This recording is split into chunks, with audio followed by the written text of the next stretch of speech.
Welcome to the Pitchwerks podcast. I'm Scot MacTaggart. Over the last 20 years, I've been a sales rep, a marketer, a manager, an executive, a consultant, and an advisor. This show is designed to give you access to my list of contacts so that you can learn more about how to present your ideas at work and succeed in your career. Startups and salespeople, marketers and managers from the Epicast network in Pittsburgh. It's the Pitchwerks podcast. You know, you're not trying to convince somebody of something they don't want to do. Yeah. But what you're really trying to do is find somebody who really, really needs what you're great at, and everybody else is not the customer. Yep. Hey, everybody, it's Scott. It's Wednesday. Welcome back to your Pitchwerks podcast. Glad to have you. This week, we're talking to Darrin Grove. He's the founder and president of Truefit, which is, they develop products. I mean, the kinds of things that are shaping your life. You go, you say, I have some expertise in this business, and I'd love for someone to help me build software. We're going to talk to Darrin about what it takes to sort of scope that out, to plan the effort, maybe not go too deep into one plan before you find out that it's not the best plan for you. This is a topic I've been looking to have here on the show, but I needed the right guest to help me tell the story. Before we get to that part, you know what I'm going to do? I'm going to ask you to subscribe to this fine program because repetition is key. Consistency is one of the hallmarks of a good, stable podcast. So go on in there, subscribe, and every single Wednesday you're going to get sales, marketing, and startups delivered directly to your telephonic device. It's going to be fantastic, I promise, or your money back. Let's jump in. Let's talk to Darrin and find out a little bit about qualifying and speccing and, I don't know, some other things they're doing over there on Grant Street. All right, this is guaranteed to be a fun show. We're talking to Darrin Grove. He is the founder and president of Truefit here in Pittsburgh, right on Grant Street, over by where the mayor does his thing. If you remember our show with the folks at Founder Institute. Darrin, how are you? I'm great. Thanks for having me, Scott. Did you hear that show? Did you hear the one? I did. I loved it. Greg's such a good friend. Randy's a good friend. We're so happy to host the Founder Institute and believe. That was a weird day in the studio. We had too much fun that day. Yeah. I apologize if that made it a little uncomfortable for you. My expectations are high after that show that we're going to have a good time. So, well, I'll do what I can. Your mileage may vary, right? It's one of those things. Truefit is a 20-year-old overnight success. Well, that's a good way to put it. We did celebrate our 20th anniversary last year. Yeah. It's hard to believe. The time has really flown. And there's nothing overnight about the success. So I would say, but you're resurgent on the scene though right now, and a lot of people who never knew you existed are being exposed to you for the first time. Well, interestingly enough, the first 10 years of our life at Truefit, we did a lot of work out of town. We weren't very well known in Pittsburgh. Yeah. And probably about 10 years ago, we kind of started to show up, started to contribute, started to work in the innovation ecosystem of Pittsburgh. And it's great to be working in your hometown. I'm a native Pittsburgher, born and raised here. This has always been home for me. So to really invest and dig in and participate and contribute to creating innovative new products in the Pittsburgh area has been a real treat for us. We're really excited about that. So you're right there on Grant Street, which is sort of like that's where a lot of the most important things in Pittsburgh are happening. And you planted your flag in that beautiful building, the Union Trust building over there. It's been fantastic. So in that regard, we have kind of just shown up. So we moved to the Union Trust building as they were beginning the beautiful renovation that the Davis Companies has been doing there 3 years ago. Yeah. And we were in temporary space for a while. We kind of camped out. We called it the Bat Cave. We really were in an older part of the building while they were building out the new space. But the dream of the building is that it would be completely restored. And that's a 100-year-old building. They're sinking a ton of investment into it. They're doing a really, really nice job. I'm going to direct people to check out what the photos from the tour you gave me earlier today. Sure. They won't, unless you've already been there, you probably won't believe how nice this building is on the inside. You have to do something that we in the sales community sometimes fail at, which is identify needs and then walk a potential client through a process where not everything's been defined very clearly. Sure. And you can't just turn people away. You can't say like, well, if you don't have all the answers, then I'm not going to talk to you. So I want to get into this with you a little bit. Can we start off, just pitch me on what it is that Truefit does so that everybody can kind of follow along from here. Sure. So as you said, we're helping people create amazing new software products. And we meet people when they have an idea, a concept, a vision for what they want to create. But typically they either don't know how to get from the beginning to the end, or they just have to get there much, much faster than they can with, say, an in-house team or something like that. So we walk them through a process. We call that process idea launch. It really begins by understanding the user, understanding the customer, and focusing on empathizing with that person, that persona, and understanding what problem they're trying to solve, how they're trying to solve that problem today, and what we can do to make their life better. It's weird. It's kind of like a bank shot. I hate to cut into you here, but you're saying something interesting. Most of us have to think in terms of a persona for our end user. You actually have to you're making a shot through your client, which is the business owner, right, to get to that persona. You're like, how do I satisfy the persona and also satisfy my client who was actually contracted for the construction of this? But from a product design standpoint, we want to make sure that the product, when we create it, is going to be useful, usable, and desirable. And so we really begin by spending a lot of time understanding who's going to be using it and how we can create value for them. All right. So I then reach out to, let's say, one of your business development people, and I say, I have an idea for me as a sales rep, a marketer, someone who trains sales reps, someone who's managed sales reps. I see that as an awful lot of work to do next. We have to qualify that customer and figure out whether or not they should advance through the process. Sure. Right? Let's take that at face value. Let's assume that you've got a good qualification list that you're going through where you say, okay, it has to be funded. So we have to tell them, that it runs between this and this in terms of a price point. There has to be a client-side project manager. Like you're going through your qualification step. There's an additional piece now in that qualification where you're doing what is effectively like a technical qualification, like a needs analysis to see, is this a genie lamp wish or is it actually feasible? Sure. Is it something we can deliver? Is it, how do you, with such wide-ranging possibilities, how do you bring order to that chaos? Sure. We start by, as I mentioned, understanding the problem that we're trying to solve and why we want to solve that problem. Oftentimes, as you mentioned, there is a technical feasibility component to that. We're big believers and practitioners in lean startup thinking, and so most people come to us with a very big idea, and our job is to help them break it down. Right. So let's figure out a small first step that we can take together to begin to prove either the technical feasibility or the product market fit or the user value. Let's take a small step together that we can do to prove that. And we create a hypothesis. We figure out what we need to build to test that hypothesis. And then we build something small. We get feedback from users. We learn from that. That's classic Eric Ries, lean startup, build, measure, learn thinking. And that's baked into our process.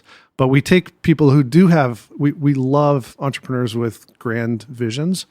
And we want to help them realize that vision. We just want to help them do it in small increments in ways that helps them reduce risk. Because when we meet them, and some people know this and some people don't, when we meet them, they're at the point of maximum risk, right? When you're at the beginning of the product development lifecycle, when you have a concept, you're at the point of maximum risk. So our job is to walk step by step to help them reduce risk, to help them improve their chances that their products can be successful. Because as you know, 4 out of 5 startups fail in their first year, right? So we're trying to up the odds. We're trying to help them have a greater chance of success, right, for the part of it that we help with, the product development. So process. You're reducing risk in part by taking smaller bites. Correct.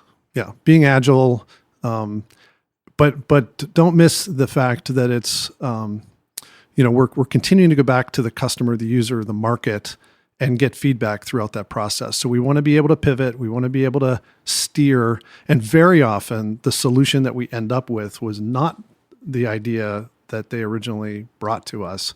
It's just like any other, right? It's usually not far afield, but it's not this. We've learned along the way. And that's the critical part. And this is a kind of a cultural, you said there's a checklist that we go through when we're qualifying. Mm-hmm. This is a big, important piece to that. If you're interested in learning, right? If you basically see this as a learning process where you don't have it all figured out up front, right? Then we're going to work really well together, and that's going to be a compatible. If you think you know it all and you just want us to just build it, we kind of know from experience that most projects don't work that way. It's not actually going to come true that way. So we would that would throw a flag for us. On the consulting side, I've always called this the long jump. Okay, where it shouldn't feel like a long jump competition. We're like, how long can we go? Like, how long can we plan out on something that may not prove out? So 50% of the way through, you go, oh, we've got to do a complete course correction. And I bring it back to the very, very base level, right? If I'm a consultant, I'm helping you kind of get your pitch together, help you, launch whatever you're doing, right? I need simple transactions. Okay, no different than the entrepreneurs that you're working with. They're trying to reduce risk. So am I. I want to make sure that it's like, okay, the next step is market research. Are we going to hire the market research firm or not? And they go, well, can't you give me a 6-month plan? Let's nibble. Here is what the challenge has always been. Other people will give them, my competitors would give them that lump sum back up the dump truck proposal. And it looks in some ways like I'm the only one with different thinking. So therefore they give me that call, and it always goes basically the same way. Scott, we're trying to put together an apples to apples comparison. Sure. You get this. I can see you laughing. I do. Yeah. Now this is very true for us as well. And sometimes what we do because of that, because there's so much that's unknown or uncertain, sometimes we will just start with a discovery phase. So we'll just say, look, before you take a deep dive, before you do the long jump, let's start with discovery, because in many cases, and all clients have constraints on what they're able to invest in a product. There's a certain business reality, a certain budget that they have in mind that they want to invest in. So I get the question a lot, like, well, how much is this going to cost? Right. And when you're starting with a fuzzy idea, it's hard to say how much this is going to cost. Now we have 20 years of experience, so we can size it up for the most part, but very often what we tell them is, let's start with discovery, because before we can really tell you what this is going to cost, we need to do the technical feasibility, or we need to figure out what these interfaces need to look like, or we need to get clearer on kind of the user experience or something like that. So it's very helpful actually to start with just the discovery phase. And a lot of companies we work with do that, and it's very successful. Do you find yourself having to walk away from customers that don't want to play along like that? We try to take an educational approach. Not everybody we work with has actually created a software product before. Some people are creating the software product for the first time. And so we try to take a nurturing educational approach and kind of... You're ever the diplomat. But lean on our experience. Lean on our experience to kind of coach them along. And some people are coachable and some people are not. I would say the more interesting reason that we walk away from deals is because we're very committed to working on software product. We want to invest our time in products that make the world a better place, right? We do need to pick and choose a little bit because there's all kinds of ideas out there, right? And not all of those ideas should become products. No, there's definitely some dark side stuff that shouldn't happen. Make the world the way it ought to be. So we're more interested in working on products that make the world the way it ought to be. But you get through this, and I've done this, my whole career, right? I see the qualification step as a way of getting out of jail. If I'm with a client who is expecting magic, like technology that hasn't been invented yet, right? Yep. I need to make a decision about whether or not I'm walking away. And the same goes for when you say, look, let's do this incrementally as opposed to, I don't want to be an Apple in your apples to apples comparison, right? Like Right. there is a way that I know I can give you success and there is a way that I know that I can't. Yep. Because I actually do want to talk a little bit about the advancement of tech and the development of those kinds of things too. But, I think people are afraid to ask for the step-by-step process that you're engaged in. Because I think people that you would compete with are afraid to ask for the step-by-step. Let's do a discovery. Let's do a small project. Because it's not what the client is likely to start out asking for. Does that feel right? yeah, Right. it's not. And if it's not what the client is asking for, the typical salesperson or customer-facing representative typically will try to just follow the customer's lead. That's true. And I think that does happen a lot. I think that we do run into that in competitive situations. We don't think of ourselves as, you said, typical salespeople. There's a lot of ways to interpret that phrase, right? So normal, well-adjusted humans doing the job. We see ourselves as more of a trusted advisor. Mm-hmm. And so when you're in that role, and there was a great book that was written a while ago called The Challenger Sale, which is basically about making sure that you're acting in an advisory role and you're making good recommendations and you're not necessarily taking everything at face value, but you're being thoughtful and you're using your experience to bring more value to this project. And we really take that very seriously. So we do have to have conversations with clients and say, look, this idea you have is not in your best interest, right? This way you want to go about this is not in your best interest. Let me tell you why. And that's kind of educational nurturing piece, but that does happen a lot. It can be difficult with salespeople, especially newer ones who have not been trained this way, to say, look, I know you want to just do what they tell you to do because it shows that you are appropriately respectful and subordinate to their wishes. Right. But trust me, this goes better. Yeah. Let's talk about the tech part too, though. You are in a very competitive environment in the fact that things change fairly frequently. They do. You're not in the vending machine business where every 5 years maybe a new model comes out. And there's a certain arms race aspect to that. Does that feel right?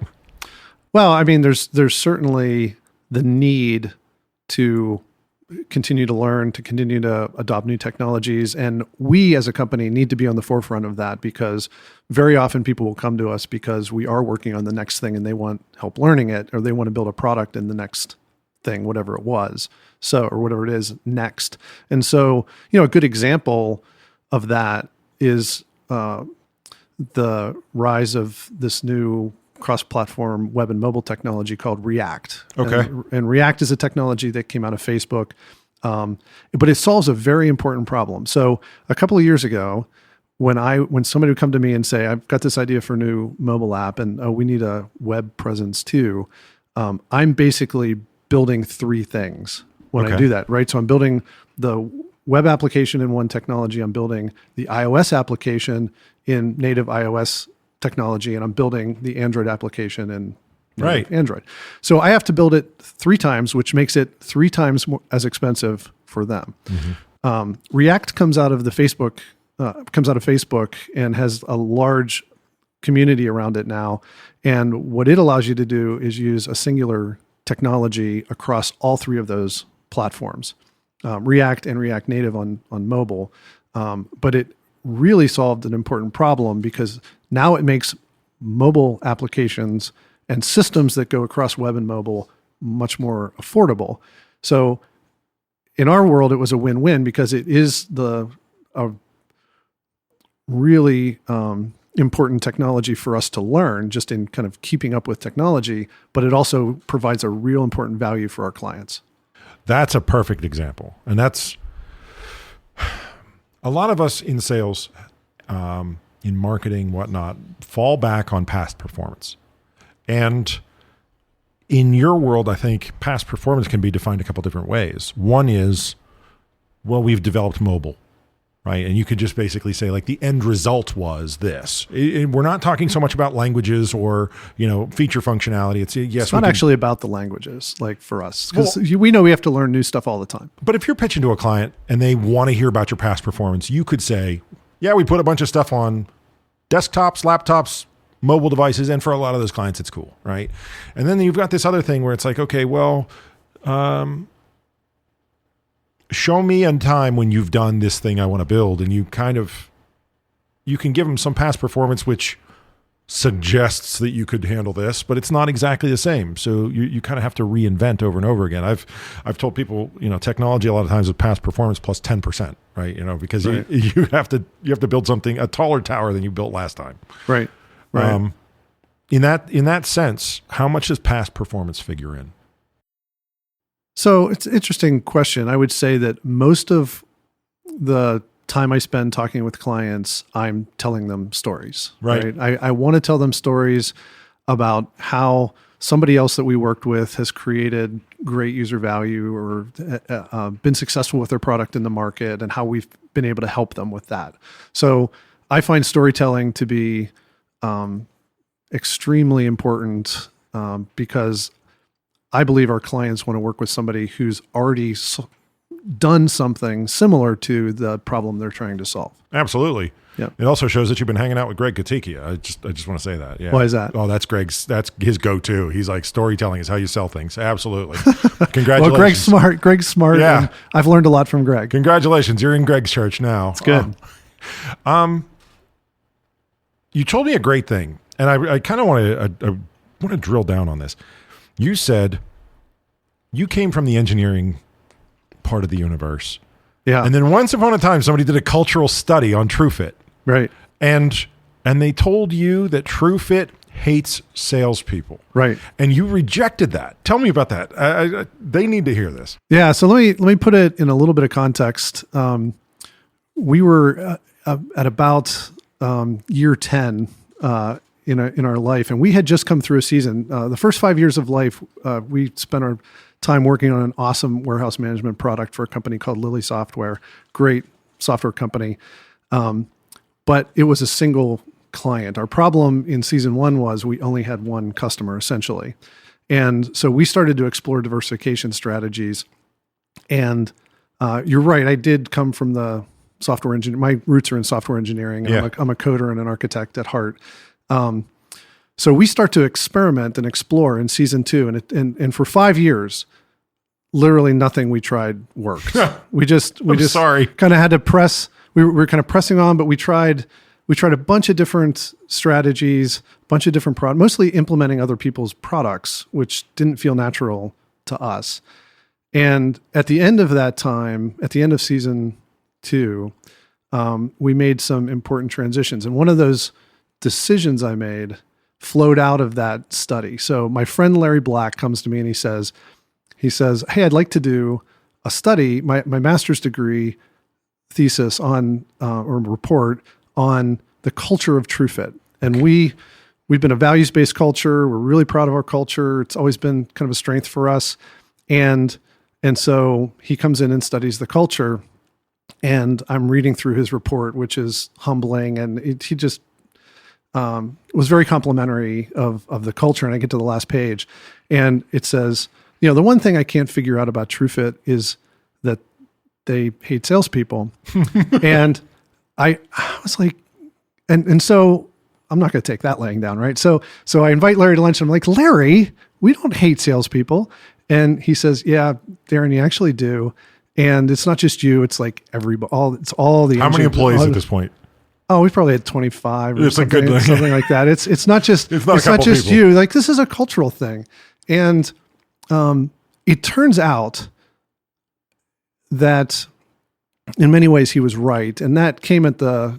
I think that came through a process of us trying all these experiments with salespeople that we had hired that weren't effective, and the kind of core of the company, the culture of the company. It never included that. It was always this kind of other thing that we did. And so at the end of season 2, we made a critical decision. I made a critical decision that I needed to stop coding and start learning how to sell. And I was going to take all of the business that we had built over 10 years. I was going to turn it over to somebody else, and I was going to literally start with zero. And this is when we kind of reintroduced ourselves to Pittsburgh. And I started showing up at networking events. I'm an engineer, remember. I have no idea what I'm doing. I don't have a pitch for Truefit. I don't really know. We're still trying to figure out what we want to be when we grow up at this point. How old would you have been at this point? So I'm in late 30s, early 40s. Does that feel like that contributed to your sense of sort of, I don't know, that this is a gamble? In what way? Well, I'm 40 years old now, right? If somebody came to me and they said, Scott, we really need you to start coding, right? I would feel a certain amount of risk, a certain I don't know if this is going to go well.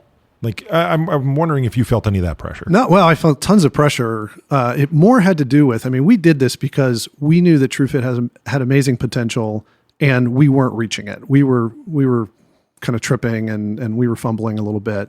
And like I said, we didn't really know what we wanted to be when we grew up at this point, but we knew we wanted to figure that out. And we knew that this was worth kind of fighting for, worth kind of investing in, whether it's time, energy, sweat, embarrassment, whatever, whatever it was, showing up at events. And it was rough sledding for me. I have to be honest, like it was really rough sledding, kind of making this transition. But as I look back on it, one of the things that was really important is I didn't do this alone. So I worked with a guy named Brian Cabarney who runs a company called Clear Brands. And Brian's the guy who helped us figure out that creating innovative new products was what we loved. Nice. And because of that, you drew strength. Right. Well, we had an identity. We had kind of a foundation that we could build on. So now we can look back at our past. Like Brian didn't give us a new thing to do. Brian reminded us of what we had always done back in the beginning. Like in season one. Maybe refined it a little bit so that you didn't feel like you were doing things that were out of position for you? Well, he definitely helped refine it. And he also helped us define the idea launch process. That's when we introduced idea launch. How can we have a repeatable process that walks people step by step, reduces risk, make sure their product is successful? So that's when we introduced idea launch. And so Brian's contribution was huge. And then I also started working with a sales coach. And I think John Rosso is the finest sales coach in Pittsburgh with Peak Performance. And John has been my sales coach for a decade, and I've still only learned like a fraction of what John has to teach me. But It's like he's like the Yoda of sales. I don't know if you know John, but I don't. But I'm glad to hear that he's got that level. He built that level of confidence in you, because honestly, that's more than half of the job, right? It's an order of operations. It's a set of values and ethics, but it is also confidence, right? Yeah. You need to know those other things too. It's like, okay, well, you have to introduce yourself before you can start qualifying, right? You have to confirm what you qualified with the customer just in case you misheard things. Like there is an order of operations that you need to learn, but if you don't think you can master it, it doesn't matter. Yeah. But for me, and keeping in mind that I had this kind of jaded view of what a salesperson was. I heard you hated salespeople. Yes. But that comes out of a stereotype that is not actually what sales is all about. I'm not actually jabbing you with a stick. No, just having some fun. I know. I'm saying like there's a stereotype out there, and I had that stereotype in my head, and I knew I didn't want to be that person. Yeah. And so I had to kind of reorient myself about what sales was all about. And I read a great book at the time that I think everybody should read. It's called, Dan Pink wrote a book called To Sell is Human. Mm-hmm. And he starts by like really unpacking the stereotype. And then he says, that's not what sales is. That's not what sales is about, right? And Larry Black, the guy who wrote the report, was key in telling me that he helped me kind of reorient around that. And he says, look, Darrin, you love to, I know you, he's known me since I was a kid. I know you love to help people. Sales is about helping people. And once I clicked over on a few of those, you're not trying to convince somebody of something they don't want to do. Yeah. But what you're really trying to do is find somebody who really, really needs what you're great at and everybody else is not the customer, Yep. then that changed my paradigm around selling and got me kind of reoriented and through it. I would say the other thing besides Brian and John is it just takes a boatload of practice. You've got to pitch over and over. You've got to try it, fail, try it, show up here, explain it, fail.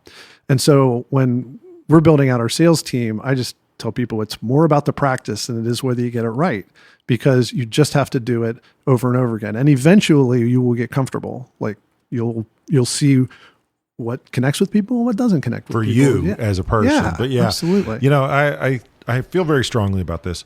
I think that the stereotypical sales rep that you're referring to is a case study in insecurity. And what I mean by that is this is one part I'm afraid people are going to say no.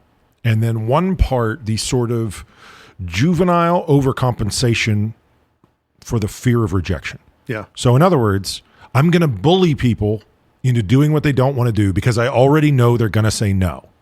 Right. And the ones that got sort of like fictionalized and lionized and whatnot are the ones where like, I could just flip open a phone book and sell anybody in there. No, you can't, first of all. Secondly, no, you shouldn't is the second thing. Right. And the third thing is, I'm sorry you feel so insecure.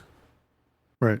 I think more highly of a person in a sales role who is willing to learn and grow and to be honest and admit vulnerability and admit when something like, okay, you're right, that part of the proposal was stupid. I don't know what I was thinking, because it shows that you're not sitting there like, I'm not gambling my ego as the rep. Right. Is a much easier person to work Right. with. Well, this is another reason why Agile is so important, because when you approach the problem knowing that you don't know everything, knowing that you need to learn, now you're on a discovery path. Now you're explorer. You're going to have to unpack Agile though for the people who don't know what that means. So Agile and Lean are similar concepts, but I talked about this kind of iterative approach to solving a problem. So starting with a hypothesis, building something small, measuring feedback from users, learning from that, and figuring out what to build next. And what Eric Ries unpacked in the Lean Startup was, it's not just going through those motions that matters, it's how fast you can go through the motions. So doing it in small increments. So Agile is fundamentally an incremental process, and it fundamentally expects you to learn along the way. And so that's a super important piece of it. But when you approach that with some humility in the sales process, it's like, we don't know everything, and guess what? You don't know everything either. We're both on a journey of discovery. So one of the products we worked on recently that's just about to launch, we worked on with the CMMI Institute. CMMI is a global leader in quality standards for software companies. Oh, cool. And they are launching a brand new product that's in the cybersecurity space to help large companies prepare for the cyber attacks and make sure that you're prepared for cyber attacks. And this is a big deal. It's a really good case study, and I hope we can unpack it someday to really explain why these short iterations matter, because they were really a textbook about how they implemented lean startup thinking.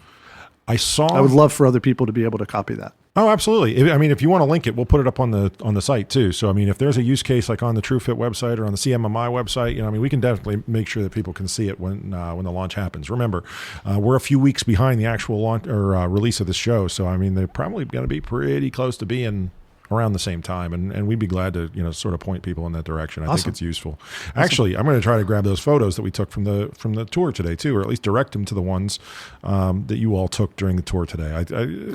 That was such a beautiful space. I appreciate you walking me through. I would ask people to stop down. One of the cool things about being in that building and the fact that there's other interesting spaces around us is we've been able to host a lot of events like the Founder Institute, but we're hosting the React Pittsburgh meetup, and we've hosted PDMA and Enterprise Forum and a bunch of other places. There's a really cool space like across the hall from us, which was Henry Frick's private theater. It's just a little gem in Pittsburgh that if you've That's cool. Never been to it. I've seen the photos. Yeah. From the Founder Institute things and whatnot, but my schedule's always been wrong for those Tuesday nights. But we want to host interesting conversations about user experience design. We screened a film last year called Design Disruptors and just invited the city to come learn more about user experience design, or come learn more about React, which we talked about, come learn more about interesting trends in design and engineering and software. Nice. I'm going to do one other thing for you, and just because I like you. Considering the fact that so much of the startup community seems to be tuned into Pitchwerks at any given time, what's the best way for them to engage with you? Is that coming to you through the website? Is it? You can come to the website. You can come visit. You can call 1-800-TrueFit. You just let me know, and we'll point them in that direction. Yeah, check us out at truefit.io. You can do live chat on the website. You can get a sample of some of the other work that we've done. You can check out Idea Launch and get a little more information. And then definitely give us a call. That sounds great. Darrin, I appreciate you coming in. Absolutely, Scott. It was a lot of fun. All right, that's it. It's over. Thanks for tuning in. Thanks to Darrin and TrueFit. Really informative stuff this week. Hope that you will be back again next week. Be sure to subscribe. It makes it easier. That way, just next Wednesday, all of a sudden, you'll hear a little ding. It'll be like, hey, new podcast from Pitchwerks. It's going to be great. Which is a great way to wake up. I mean, brew some coffee too. But I mean, those two things together, it turns out great. We'll catch you there. The Pitchwerks podcast comes to you from Pittsburgh, Pennsylvania, a production of the Epicast Network and MacTaggart, LLC. Engineering and production by Buzzy Torek and Nick Miller. For more information, show feedback, and ad sales, visit pitchwerks.com. pitchwerks.com. On social media, find and follow the show on Twitter, LinkedIn, Facebook, and Instagram using that same brand name, pitchwerks.